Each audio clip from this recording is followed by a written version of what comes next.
উলি ভাই, খবর কি দেখছেন ভাই? 2028 সালের মধ্যে নাকি এআই সবার চাকরি খেয়ে দিব। যা শুরু করছে AI, কয়েকদিন পরে তো মানুষের কোনো ভূমিকাই থাকবে না, সব কাজে AI করবো। হ আরে কি অবস্থা, কি নিয়ে কথাবার্তা চলছে?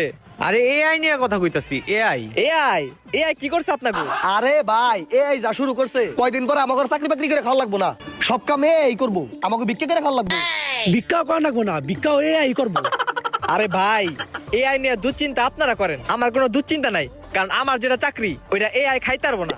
কেন ভাই, আপনি কি চাকরি করেন? ভাই আমার তো ভাই খানদানি চাকরি ভাই, ওইটা করার দরকার নাই। আহেন ভাই হাত মিলাই। ভাই আপনি কি খানদানি চাকরি করেন যে AI এটা করতে পারবো না? ভাই আমি যে চাকরি করি ওইটা আপনি বুঝবেন না, একটু পরে এমনি বুঝবেন না। আহেন ভাই কুলাগুলি করি। ভাই কি এমন চাকরি করেন, কইতে গেলেই সমস্যা। আরে ভাই আমার চাকরি সম্পর্কে আপনাকে তো বিস্তারিত কোয়ান যাবো না, কিন্তু একটা কথা মনে রাখেন, আমার চাকরি হইলো